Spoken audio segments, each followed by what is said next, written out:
I remember very clearly that when I started uh, fully active, dedicated activity with the Socialist Party and its mass organizations, the peasants and the trade unions, the communists were in prison. And so we took over whatever remained of their mass organizations and we helped them in their legal struggle. And so we who are free and legal became very popular in helping continuously the struggle of the poor.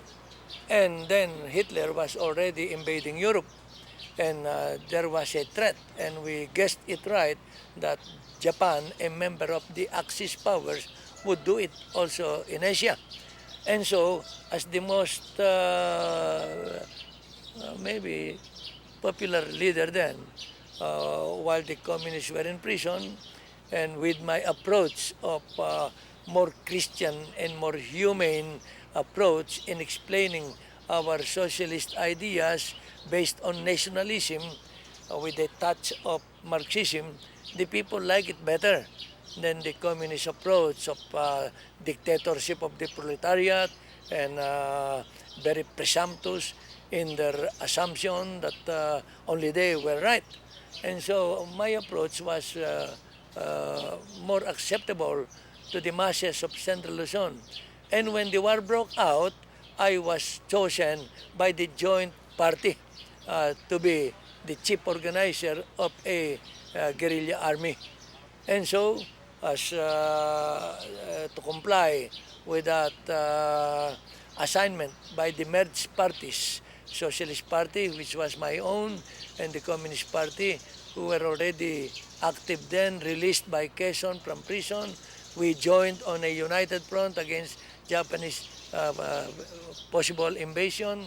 And by October 15, 1941, I have organized already the initial squads and platoons in every big barrio where we have organizations, and that is practically all over Pampanga, Nueva Ecija, Tarlac, and Bulacan, and some in Laguna and Quezon, and also in Manila and Rizal province adjoining Manila.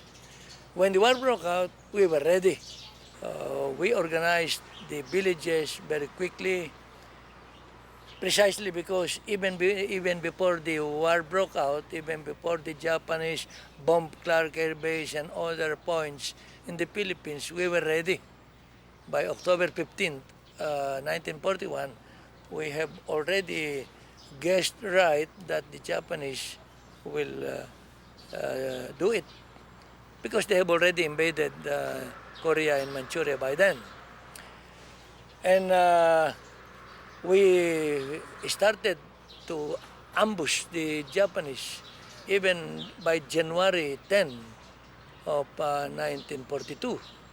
While they were still passing by Angeles City and the capital of Pampanga, San Fernando, we were already ambushing them between villages where they cannot burn more houses, many houses. We got our weapons from retreating Filipino soldiers, that's the first. Second, from landlords who do not want to go out and fight the Japanese. Third, from contraband weapons, local made.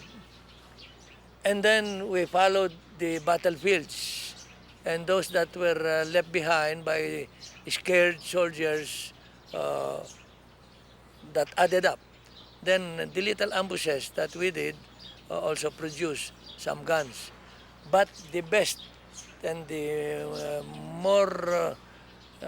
most numerous guns that we got were from Bataan itself.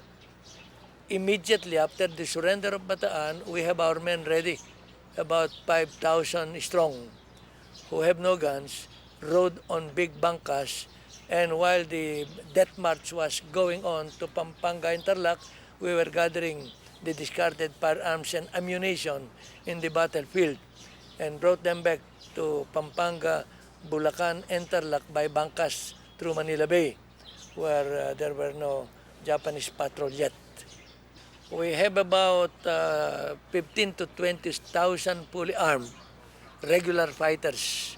We had about 50,000 perhaps that have very bad arms, very poor little arms, who were kept in the villages ready to pounce on 2 or 3 Japanese patrols or eliminate traitors or collaborators that roam around and destroying the people's morale against America and for Japanese occupation.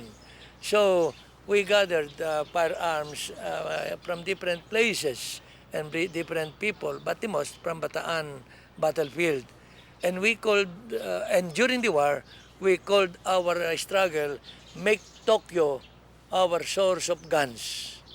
That was an slogan. By confiscating Japanese arms and ammunition from ambushes and garrisons, which we spied very well, and when they were not alert, we wiped them out through our sudden surprise attacks. The biggest problem was our relation with people. They should not be disenchanted. They should not be alienated from us. So I was very careful. We, the leadership, were very careful in trying to win their sympathies, knowing that they were basically, fundamentally patriotic and lovers of freedom, democracy, and loyal to America. We catered to that, and we got their immediate response. So the second problem was food, and this the people easily gave when they were convinced that we were really fighting for a patriotic and noble cause. Third was ammunition, and we have to be very sparing, very careful with our ammunition.